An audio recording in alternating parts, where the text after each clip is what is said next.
Saber Direito desta semana, José Antônio Gomes Inácio Júnior apresenta o curso Município e Constituição. O professor traz as competências dos municípios e aborda temas como tributação, orçamento e controle, julgamento de contas e impeachment. A aula 4 está no ar.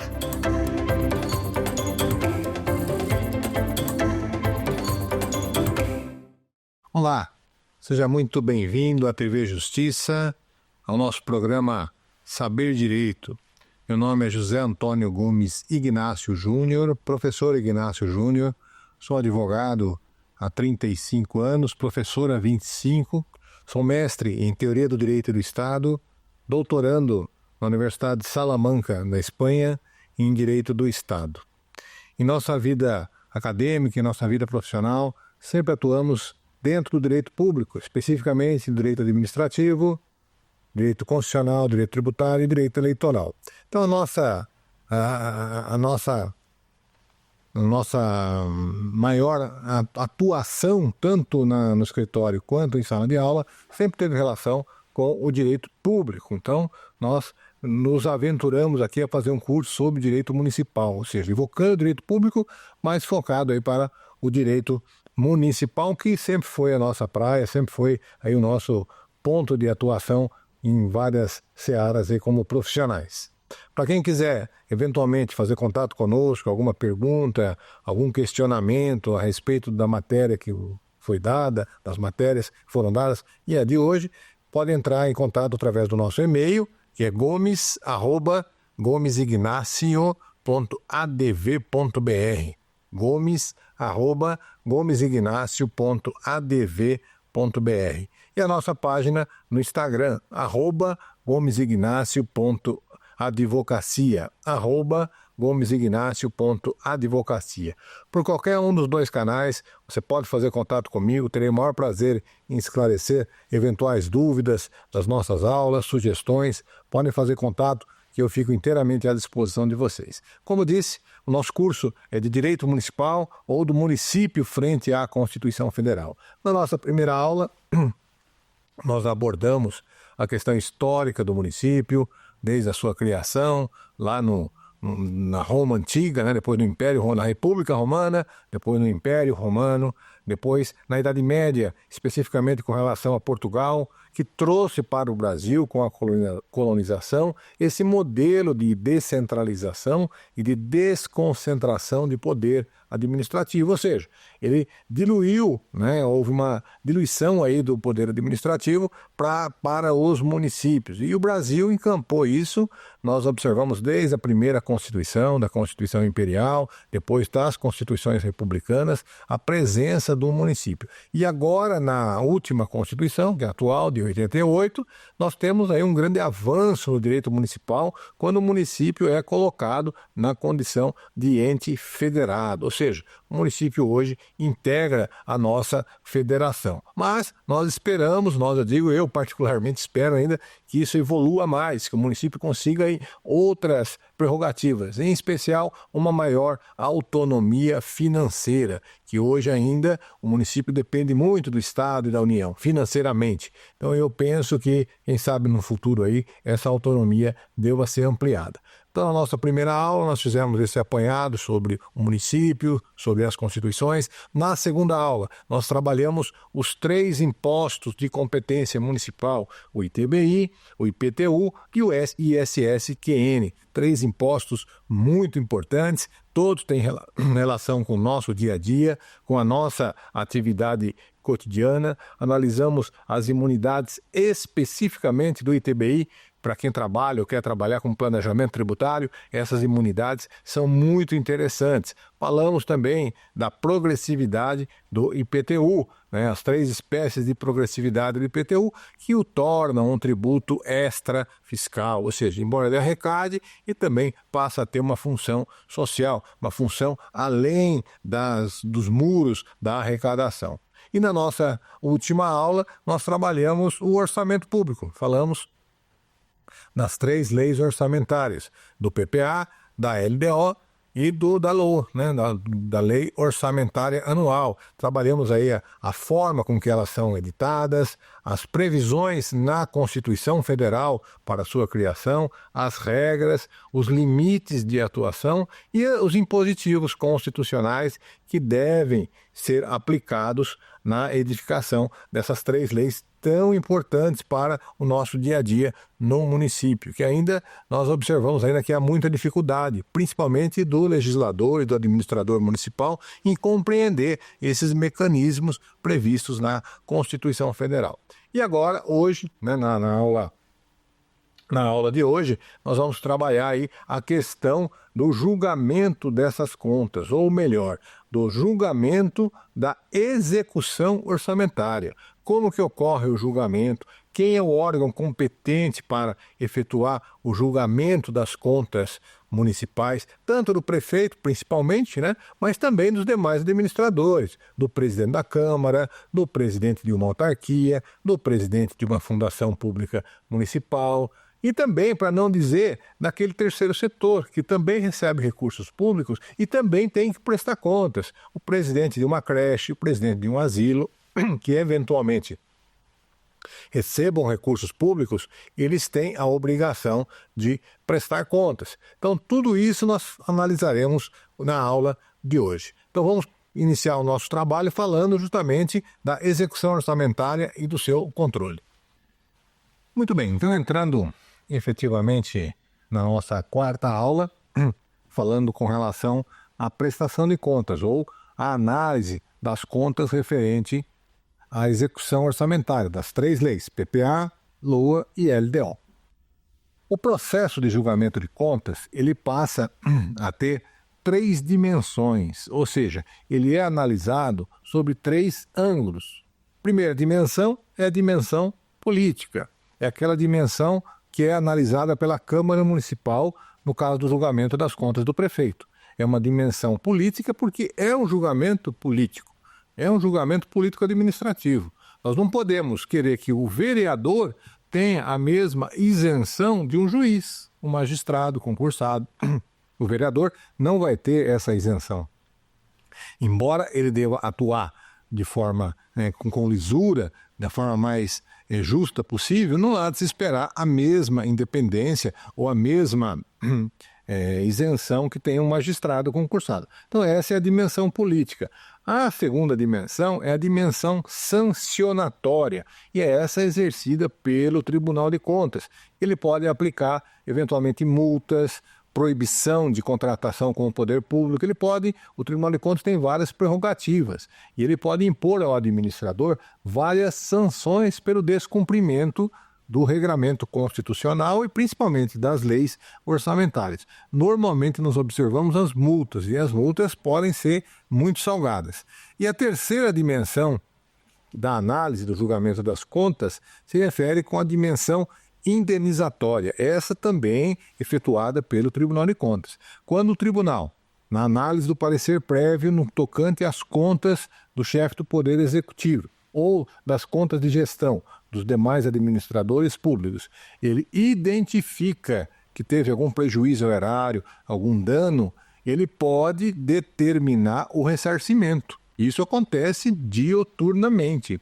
E mais, essa decisão do Tribunal de Contas, é um acórdão, né, que é um colegiado que profere a decisão, essa decisão do Tribunal de Contas tem força executiva, ou seja, não há necessidade sequer de se inscrever em dívida ativa essa decisão para depois futura execução. O próprio acórdão do Tribunal de Contas, de caráter sancionatório e de caráter indenizatório, ele tem força executiva, está lá no artigo 71 da Constituição Federal. Então, a partir do momento que o Tribunal de Contas efetuou um julgamento, analisou que houve prejuízo ao erário e isso transitou em julgado dentro da Corte de Contas, esse título passa a ser um título executivo. Então, analisando as contas, elas são analisadas sobre esses 3 aspectos. Sobre o aspecto político, o aspecto sancionatório e o aspecto ressarcitório. O aspecto político, ele é realizado pela Câmara Municipal no julgamento das contas do prefeito. Ou seja, o parecer técnico, ele depois de amplamente instruído, né? Garantindo-se o contraditório, a ampla defesa, que nós vamos falar daqui a pouco a respeito disso, da necessidade da garantia desse contraditório e da ampla defesa perante o Tribunal de Contas. Depois de feita toda essa instrução, o processo vem para a Câmara Municipal, aonde ela vai efetuar o julgamento. E esse julgamento, logicamente, caracterizado por um viés político, porque são os vereadores que vão analisar. Na verdade, eles vão efetuar a seguinte análise. O prefeito, ele atendeu às leis orçamentárias, respeitou os princípios constitucionais, ele foi um administrador assíduo nas suas obrigações, cumpriu o seu dever com maestria ou não. Se ele entender que sim, ele aprova as contas e, consequentemente, o efeito jurídico da inelegibilidade não é atraído. Ou seja, o prefeito continua elegível. Caso contrário, rejeitando-se as contas, dentro de determinadas condições, nós vamos falar daqui a pouquinho, ele pode se tornar inelegível até pelo prazo de 8 anos. A dimensão sancionatória é aquela imposta pelo Tribunal de Contas. Ele, na hora que ele está fazendo o julgamento, ele vai, eventualmente, impor alguma sanção ao chefe do Poder Executivo ou a qualquer outro administrador. Essa sanção pode ser a multa, pode ser a inabilitação para contratar o poder público e a inabilitação para ocupar cargos públicos. Veja que o Tribunal de Contas ele tem diversos poderes sancionatórios e ressarcitórios, como nós falamos, né? Muita gente acha que ele simplesmente emite um parecer técnico prévio para que a Câmara tome todas as providências. Não, com relação ao mau administrador, de maneira nenhuma.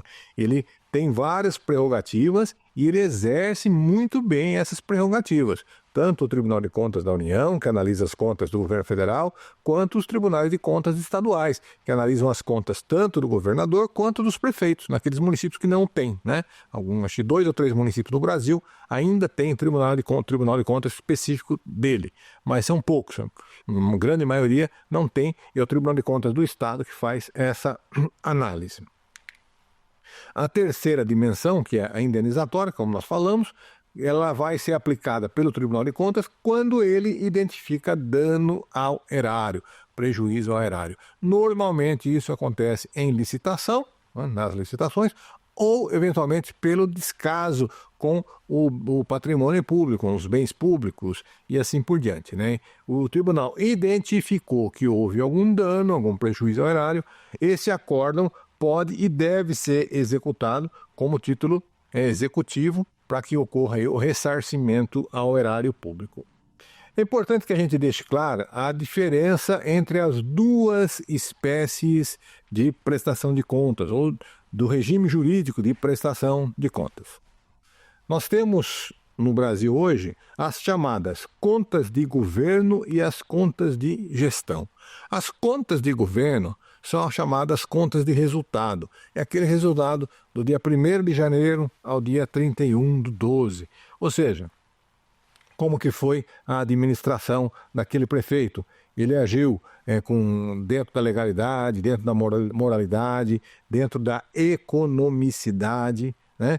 O Tribunal de Contas, depois a Câmara vai analisar essas contas dentro de todos aqueles princípios indicados lá no do artigo 70 ao 75 da Constituição Federal e também, por que não, os princípios lá do artigo 37 caput da Constituição Federal.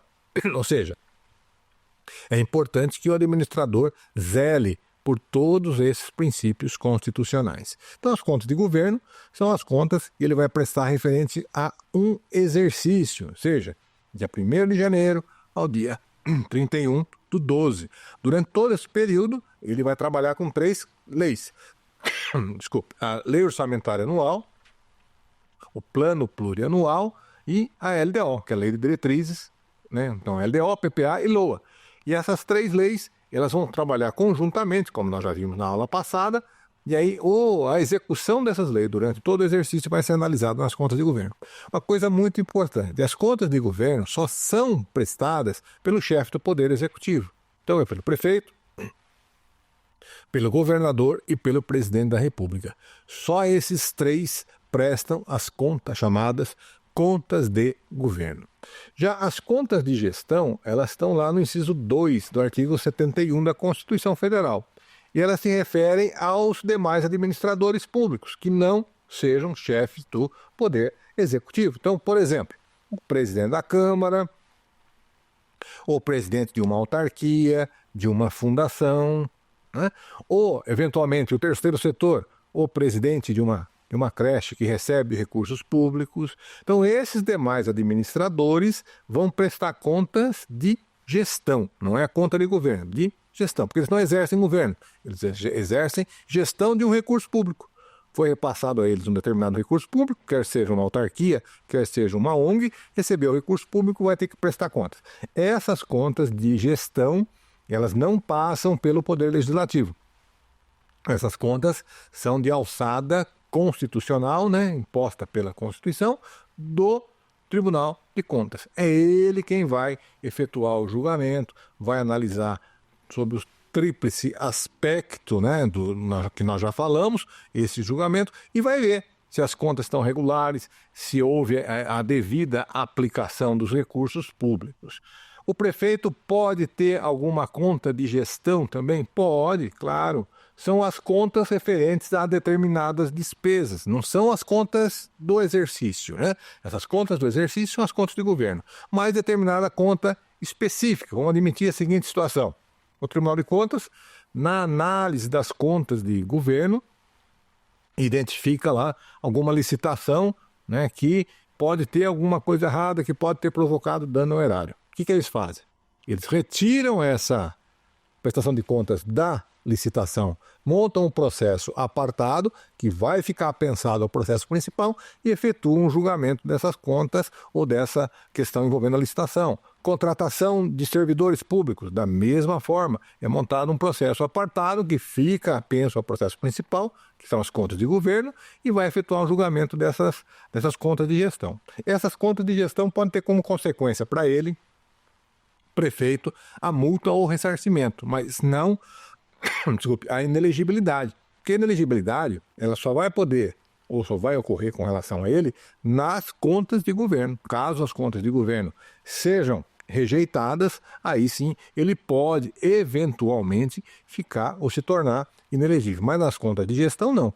E o STF tem um julgado paradigmático com relação a isso. Deixou muito claro isso, até o relator foi o ministro Lewandowski, deixou muito clara essa questão. O que eventualmente atrai a inelegibilidade são as contas de governo, não as contas de gestão. Para que as contas de gestão possam eventualmente, no campo das hipóteses, atrair a inelegibilidade, é importante que essa conta venha para a Câmara e passe pelo crivo do Poder Legislativo Municipal, o que raramente acontece, se é que acontece, porque as contas que vêm para a Câmara Municipal são as contas de governo, não as contas de gestão. Muito bem, essa análise do Tribunal de Contas, tanto nas contas de governo como nas contas de gestão, ela é feita respeitando, obviamente, o contraditório e a ampla defesa. Isso é uma garantia constitucional e ela também vem assegurada na legislação infraconstitucional. Tanto o regimento interno do Tribunal de Contas quanto o regimento interno das câmaras municipais devem garantir o contraditório e a ampla defesa. E aí nós temos uma questão até um tanto tormentosa ainda que acontece no dia a dia, né? O prefeito, quando está fazendo a defesa, ou o administrador público vai fazer sua defesa só no Tribunal de Contas, mas o prefeito, ele faz a defesa perante o Tribunal de Contas. Exercita lá o seu contraditório, exercita lá sua ampla defesa, produz provas, né? Tem todo aquele arcabouço de possibilidades dele se defender. Muito bem. Teve a conta rejeitada. O parecer prévio, ele veio pela rejeição das contas. A conta desceu, está na Câmara Municipal para julgamento. Durante o julgamento na Câmara Municipal, ele deve ter assegurado o contraditório, ou esse contraditório já foi exercido perante o Tribunal de Contas. Essa questão, ela ainda é tormentosa na jurisprudência e na doutrina. Muitos entendem que o contraditório já foi exercido, que não há necessidade de novamente repetir as provas durante o julgamento na Câmara. E lá no Tribunal de Contas, O prefeito teve a oportunidade de produzir provas, de juntar laudos periciais e assim por diante. Não haveria necessidade de abrir novamente a instrução durante a julgamento na Câmara Municipal. Porém, essa questão ela já foi enfrentada pelo Supremo Tribunal Federal, né? E ele deixou muito claro que o julgamento perante a Câmara Municipal ele é diferente do julgamento perante o Tribunal de Contas. Então, é importante sim que abra-se o contraditório na Câmara Municipal, desde que o prefeito solicite, né? É muito importante isso. A inércia do prefeito em solicitar a abertura de instrução não vai legitimar a Câmara a fazê-lo de ofício. Ou seja, a Câmara de ofício não vai abrir a instrução para o prefeito. Quando o processo do julgamento perante o Tribunal de Contas desce para a Câmara, o que a Câmara tem que fazer? Ela tem que marcar uma sessão para o julgamento e notificar o prefeito.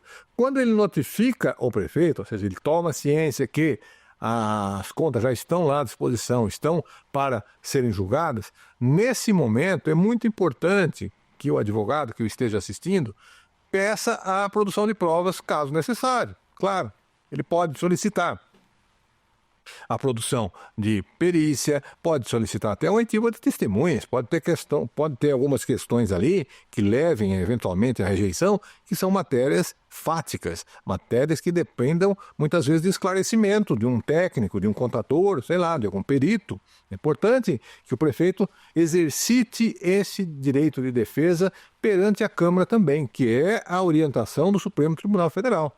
E o contraditório não basta ser exercido perante o Tribunal de Contas. É importante que ele seja exercido também junto à Câmara Municipal, desde que o prefeito assim o requeira. Pode haver testemunha e pedir demais diligências. Mas se a Câmara Municipal negar essa possibilidade, o prefeito solicitou a abertura de instrução, a Câmara rejeitou, houve um despacho indeferindo, né, porque o contraditório, na linha da jurisprudência minoritária, o contraditório já foi exercido no Tribunal de Contas. Cabe ao interessado judicializar a questão, claro, o Poder Judiciário está aí para isso. Ele não pode deixar um julgamento com relação às suas contas ocorrer sem a necessária produção de provas que ele pediu.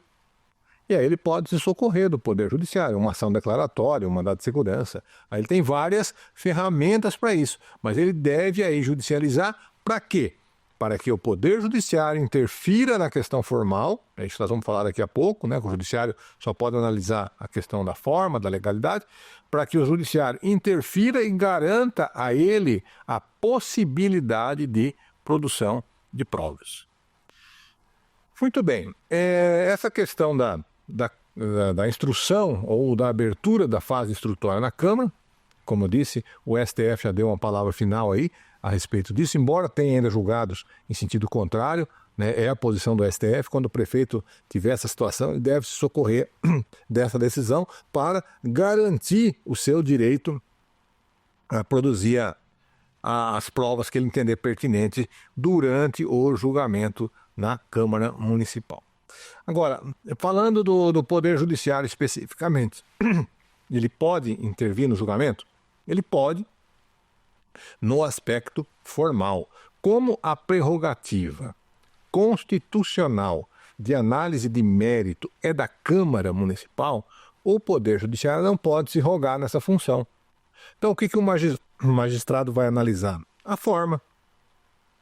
Ele vai analisar se houve respeito ao rito previsto na lei orgânica, previsto no regimento interno, se foram respeitados o contraditório e a ampla defesa, e assim por diante. Então, esse aspecto formal, o magistrado pode analisar, sim. Agora, realizar um juízo de valor, se as contas devem ser aprovadas ou não, isso não pode, porque essa prerrogativa, pela Constituição, é assegurada exclusivamente ao plenário da Câmara Municipal. O artigo 31 da Constituição, ele vai elencar, né, o norte ou a maneira como as contas, né, essas contas de governo, não a de gestão, as contas de governo devem ser processadas perante o Poder Legislativo Municipal. E aí ele nos traz a seguinte redação, o artigo 31. A fiscalização do município será exercida pelo Legislativo mediante controle externo e pelos sistemas de controle interno do poder, claro, né? Como já falamos. Controle interno é o próprio ente que exerce o controle da execução orçamentária. Controle externo a cargo do Poder Legislativo com o auxílio do Tribunal de Contas, né? E o parágrafo primeiro vai dizer isso, que é o Tribunal de Contas que vai emitir o parecer prévio, né? Mas o julgamento ele é afeto ao plenário da Câmara Municipal. E ainda o artigo 31, parágrafo 2º, vai nos dizer que o parecer prévio ele só pode deixar de prevalecer pelo voto de 2/3 dos membros da Câmara Municipal. Veja que questão interessante, são 2/3 de todos os vereadores. Eu já vi, no meu dia a dia aí como advogado, eu já vi se interpretar que eram 2/3 dos presentes. Não, de maneira nenhuma. O texto constitucional ele é muito claro. São 2/3 dos membros da Câmara. Então, por exemplo, uma Câmara com 9 vereadores, serão necessários 6 votos ao menos para derrubar o parecer do Tribunal de Contas.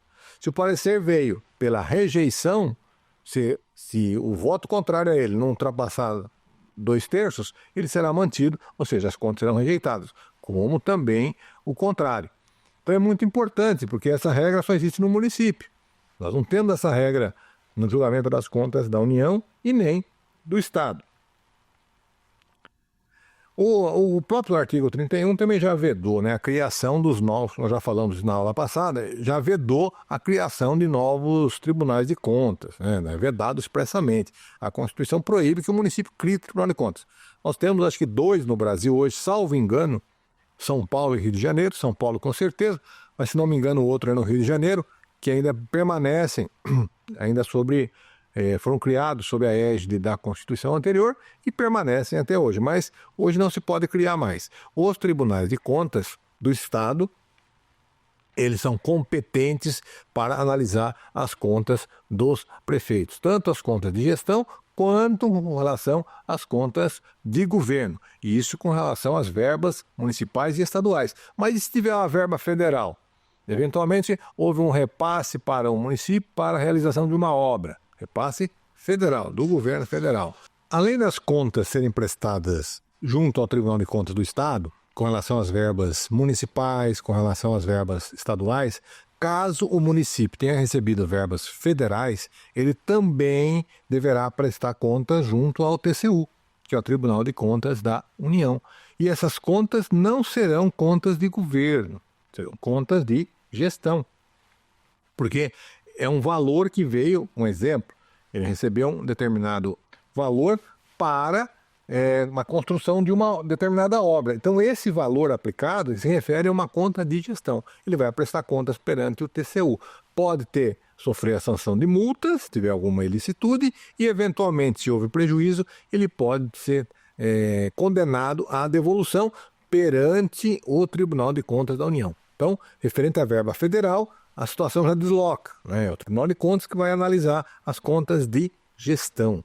Conta de governo sempre será competência do Tribunal de Contas do Estado. E aí ele vai encaminhar posteriormente para o município.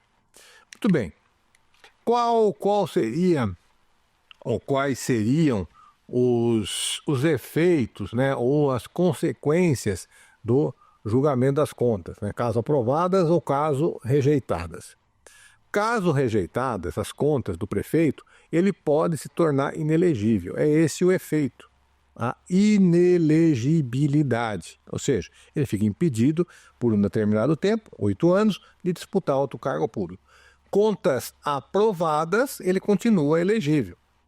No começo da aula nós falamos sobre a dimensão política do julgamento das contas, ou da análise das contas. É nesse campo que nós estamos falando. A dimensão é política, consequentemente, ela atinge ou não os direitos políticos. E quem que vai fazer esse juízo de valor? A Câmara Municipal, que é composta por políticos, por vereadores. Nós estamos tratando de uma seara eminentemente política. E aí, se ele tiver as contas rejeitadas, né, ele vai ficar automaticamente inelegível? Muita gente me pergunta isso no escritório. Ah, eu tive as contas rejeitadas, eu estou inelegível, né? Um monte de gente falou que eu estou inelegível. Não necessariamente, porque a rejeição de contas que vai atrair a inelegibilidade é uma rejeição de contas qualificada. Ela tem que ter alguns requisitos. E aonde que estão esses requisitos? Eles estão no artigo 1º, inciso 1, letra G, da Lei Complementar 64/90, ou Lei das Eleições. Ela foi alterada por uma lei famosa, que é a Lei Ficha Limpa, a Lei Complementar 135. Então, a Lei 135, que é a Lei Ficha Limpa, alterou a legislação da Lei das Eleições, que é a Lei 64/90. E lá na letra G, artigo 1º, 1, letra G, nós temos a seguinte dicção: ficam inelegíveis os que tiverem suas contas relativas. Contas quais contas? Contas, a priori, contas de governo, não de gestão, a priori.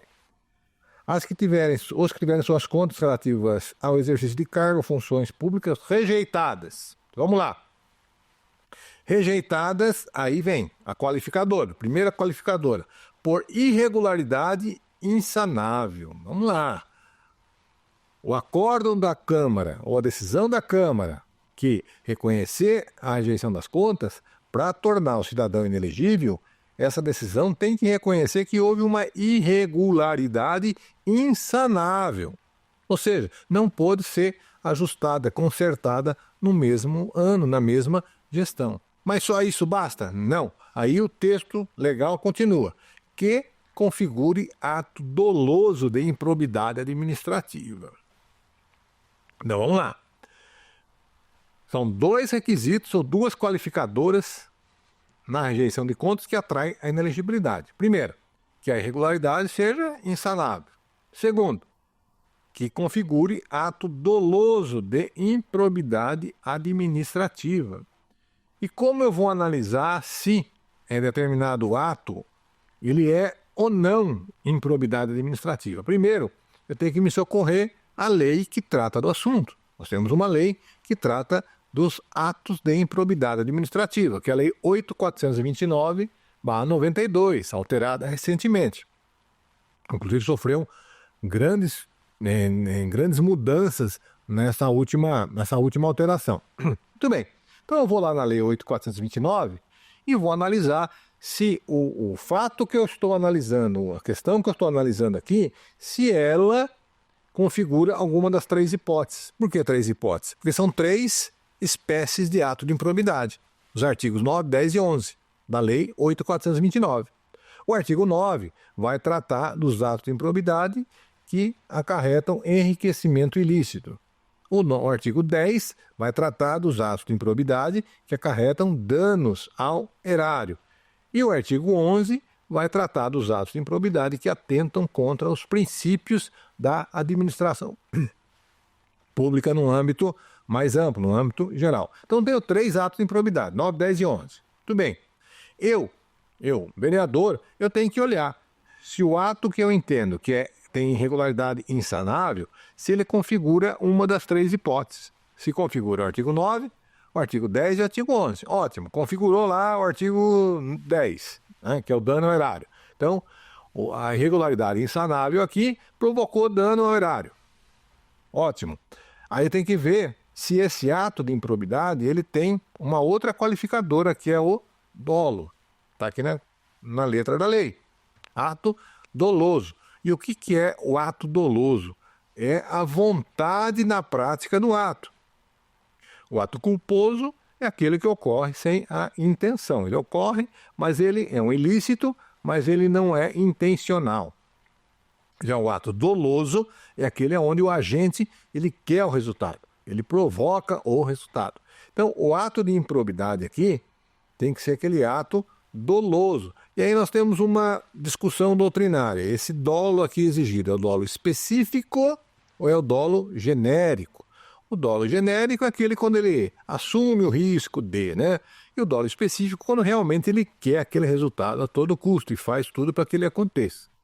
Eu, particularmente, inclusive na condição de advogado, E eu entendo, até fazendo uma similitude com a Lei 8.429, que hoje ela é assim, ela exige o dolo para configurar a improbidade, mas exige um dolo específico. A própria Lei 8.429, ela entende que o dolo hoje a ser reconhecido no ato de improbidade, para a tipificação, tem que ser o dolo específico, não basta o dolo genérico. Inclusive, é a posição tranquila hoje no Superior Tribunal de Justiça, o STJ. Inclusive, antes da alteração legislativa, ele já entendia dessa forma. Para configurar o ato de improbidade, é necessário um dolo específico, uma vontade específica de realizar o ato ilícito. Então, da mesma forma aqui, a Câmara, quando faz o juízo de valor e entende que houve a prática do ato de improbidade, ela tem que reconhecer que houve um dolo específico na prática daquele determinado ato. Então, vejam bem, não é a simples rejeição de contas, não é a simples rejeição de contas que vai atrair a inelegibilidade. É necessário que se reconheça na decisão a irregularidade insanável e o ato doloso de improbidade administrativa. Tem que estar bem detalhada a decisão. Não basta simplesmente, por exemplo, o decreto legislativo de rejeição de contas, vir lá, rejeitou as contas, ficam rejeitadas as contas, né, do prefeito e tal, conforme relatório do Tribunal de Contas. Não basta. Vai rejeitar as contas? Vai rejeitar as contas, claro. Vai ficar inelegível? Não vai. Não vai porque o decreto legislativo que rejeitou as contas não trouxe os dois elementos aqui exigidos pela Lei Complementar 64/90. O ato de rejeição de contas tem que rejeitar, tem que identificar os requisitos aqui para atrair inelegibilidade. Da mesma forma, a decisão no Tribunal de Contas. Quando o Tribunal de Contas, no caso do julgamento de umas contas de gestão, do presidente da Câmara, por exemplo, ele vai ter suas contas julgadas, analisadas pelo Tribunal de Contas. O julgamento do Tribunal de Contas, o acórdão transitado em julgado do Tribunal de Contas, que essas contas não vêm para a Câmara, elas são julgadas lá definitivamente, na Corte de Contas, esse acórdão, ele tem que trazer esses elementos aqui da letra G. Se não trouxer, ele não vai ficar inelegível. O acórdão tem que indicar o ato doloso de improbidade e a irregularidade insanável. Também é importante a gente mencionar que existe uma jurisprudência dentro do TSE, Tribunal Superior Eleitoral. É uma decisão, é uma jurisprudência, né, não vou dizer que é pacífica, né, mas ela ainda tem alguma controvérsia, onde ela entende o seguinte, essa jurisprudência, que mesmo que não mencione especificamente as irregularidades e o dolo e o ato doloso, se a Justiça Eleitoral conseguir extrair da decisão esses elementos, o cidadão ficaria inelegível, né? Então essa jurisprudência do TSE, embora ela trate dos julgamentos perante o Poder Judiciário que atraiam a inelegibilidade, condenação por improbidade, da mesma forma, né? Essa jurisprudência tem sido usada, eventualmente, pelos tribunais regionais e pelos juízes de primeira instância para se aplicar, para se extrair inelegibilidade em acordos do Tribunal de Contas ou em decisões da Câmara Municipal, onde não está expressamente exposto isso, esses elementos aqui da letra G. Eu, particularmente, entendo que essa ginástica jurídica feita pela Justiça Eleitoral de primeira instância e de segunda, procurando extrair o que não está escrito no julgamento do Tribunal de Contas ou na decisão do Tribunal de Contas da Câmara Municipal, eu entendo equivocada, muito equivocada, né? Eu penso que, para garantia de todos, nós estamos tratando aqui de um princípio fundamental esculpido lá no artigo 1º da Constituição, que é a cidadania. Quando eu falo de cidadania, estou falando de direitos políticos. Então, se eu estou tratando aqui de direitos políticos, deixar o cidadão elegível ou não, eu tenho que ter uma interpretação mais restritiva, né? O olhar tem que ser restritivo. Então, se não tem a disposição expressa do ato doloso e da irregularidade insanável, penso eu que não é possível depois o julgador eleitoral tentar extrair dessas decisões aquilo que não foi escrito, né? Com todas as vênias, eu entendo essas decisões um tanto quanto equivocadas. Mas, vamos lá, vamos interpretar de maneira garantista, né? Vamos lançar um olhar garantista sobre essa situação, é necessário que as decisões, tanto do Tribunal de Contas quanto da Câmara Municipal, que rejeitou as contas, tenham o reconhecimento da irregularidade insanável e do ato doloso de improbidade administrativa. Muito bem, mas basta isso para que o cidadão fique inelegível? O prazo de inelegibilidade é de 8 anos, é um prazo longo, né? Praticamente aí 2 mandatos. Não, na verdade é o pressuposto, mas o próprio artigo faz uma ressalva, que nem precisaria ter, na minha opinião, porque essa é uma garantia constitucional. Ele coloca o seguinte: salvo se tiver uma decisão judicial aí suspendendo, né? Uma liminar numa ação declaratória, no oratório, no mandado de segurança, suspendendo a decisão do Tribunal de Contas ou, eventualmente, da Câmara Municipal. Nem precisava estar aqui, porque está na Constituição. Se tiver uma decisão judicial suspendendo, a decisão, obviamente, ela não vai gerar efeitos, né? Então, a inelegibilidade ela pode ser sustada, embora reconhecida, quer pela Câmara, quer pelo Tribunal de Contas. Embora reconhecida, ela pode ser suspensa mediante uma decisão judicial, né? E isso é uma questão que nem precisava estar positivado. É importante a gente mencionar aqui, já que nós estamos falando da inelegibilidade, o tema 835 do STF. O tema 835 vai fazer uma análise do que gera a inelegibilidade, se só as contas de governo ou se as contas de gestão também geram a inelegibilidade. E qual foi a decisão proferida pelo STF lá em 2016? E ela foi ratificada depois, em 2023, com uma outra decisão no tema 1287. O que o STF entendeu?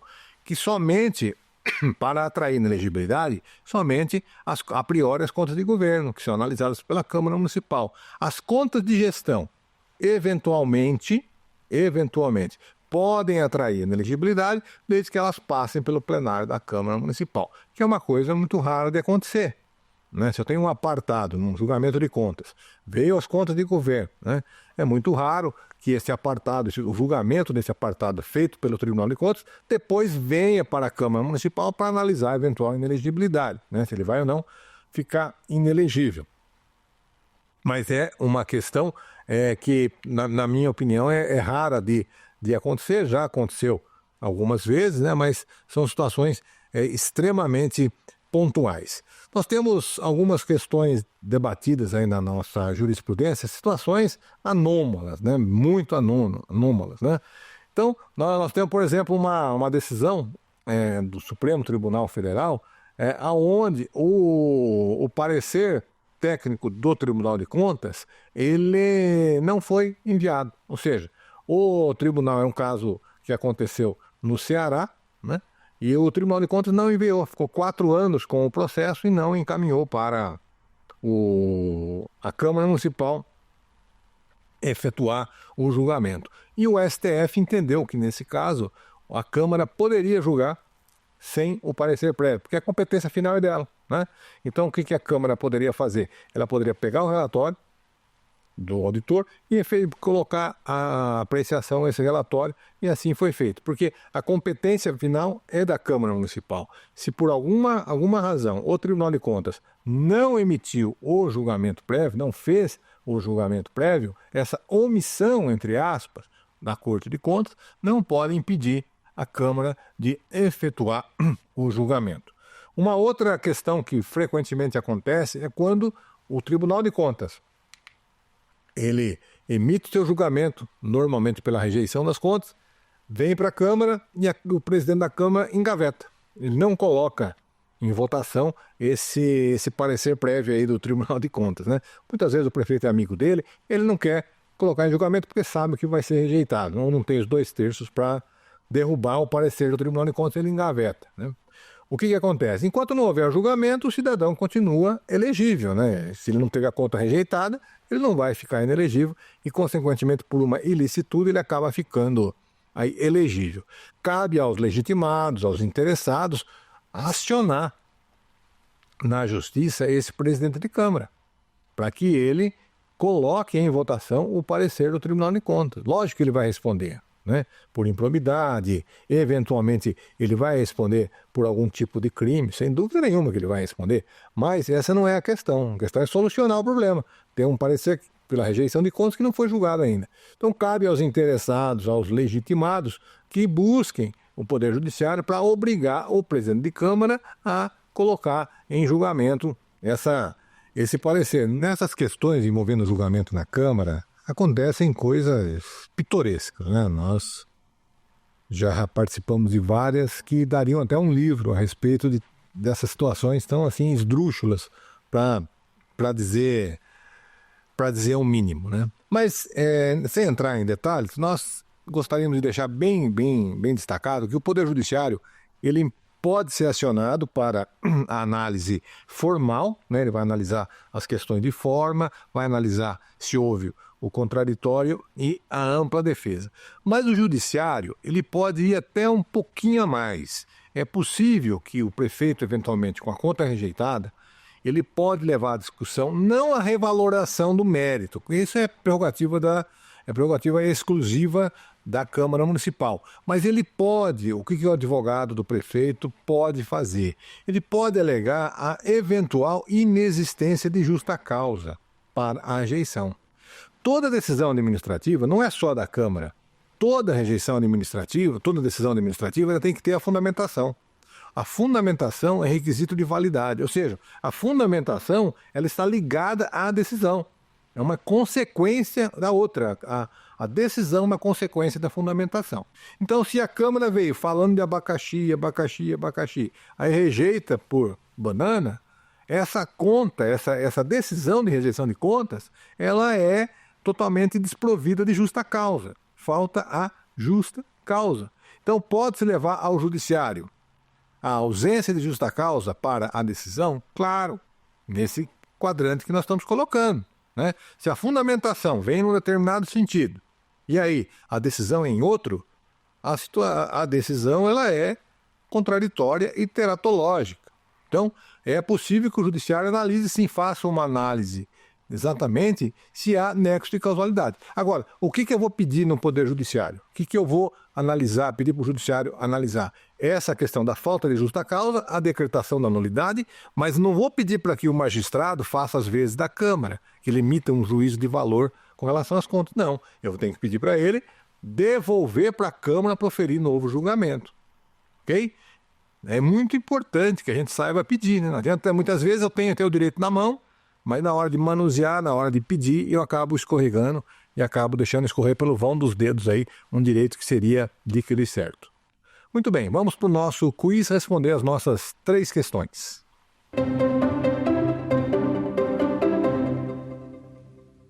Primeira questão, sobre o Tribunal de Contas. Letra A. Compete apreciar as contas prestadas anualmente pelo prefeito? Letra B.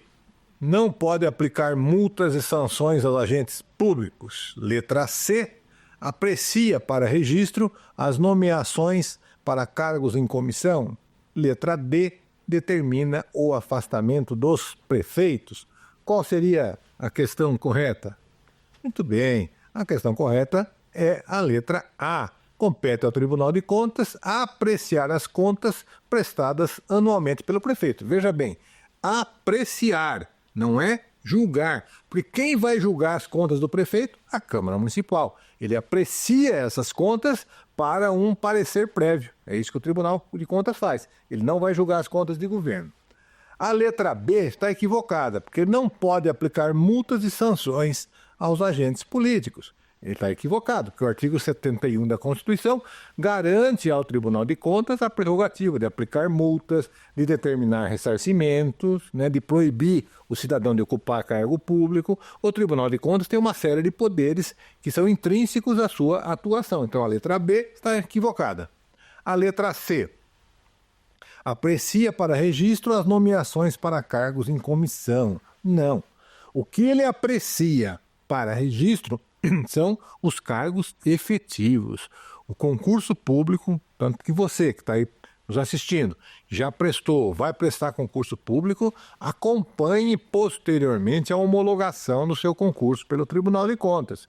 E você, como interessado, tem a possibilidade até de se habilitar nesse processo perante o Tribunal de Contas. Acompanhe, porque a não homologação impede a sua nomeação. E se você já foi nomeado e o processo ainda não foi julgado, nós talvez tenhamos aí um imbróglio jurídico. Então é muito importante que você acompanhe, você servidor, se habilite eventualmente junto ao Tribunal de Contas para acompanhar a homologação do seu concurso público. E a letra D também está equivocada, determinar o afastamento dos prefeitos. Não, o Tribunal de Contas não pode determinar o afastamento dos prefeitos e nem a Câmara Municipal. A Câmara Municipal não pode afastar um prefeito. Só quem pode afastar cautelarmente um prefeito é o Poder Judiciário. Somente o Poder Judiciário que tem essa prerrogativa. Vamos para a próxima questão.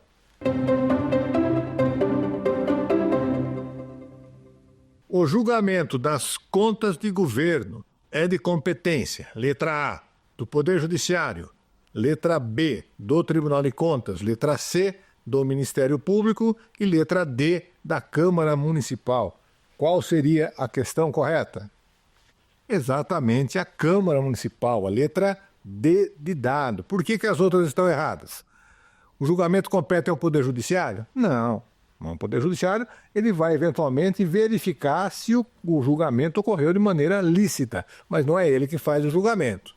Letra B do Tribunal de Contas? Não. O Tribunal de Contas emite nas contas de governo o quê? Parecer prévio.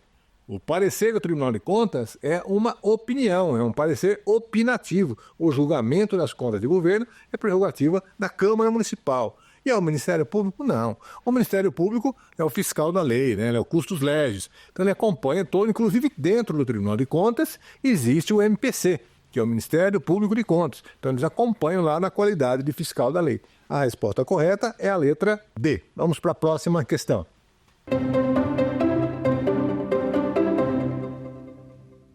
A rejeição de contas tem o seguinte efeito. Letra A, nenhum efeito prático. Letra B, a inelegibilidade. Letra C, a suspensão dos direitos políticos. E letra D, NDA. Qual seria a resposta correta? Muito bem, a inelegibilidade, né? A letra A, nenhum efeito prático. Não. A rejeição de contas, se ela não tivesse nenhum efeito, ela seria inócua. Seria totalmente desnecessária. Ela tem sim um efeito muito importante, que é o efeito de cunho político-administrativo, ou seja, interfere na elegibilidade ou na inelegibilidade do agente público, no caso do prefeito. A letra C também está equivocada porque a suspensão dos direitos políticos ela só vai ocorrer em determinadas situações previstas na legislação. E nós não podemos nunca confundir inelegibilidade com suspensão dos direitos políticos. São coisas diferentes. A suspensão dos direitos políticos ela vai abranger a impossibilidade do cidadão ser candidato a alguma coisa e de votar, ou seja, de votar e de ser votado.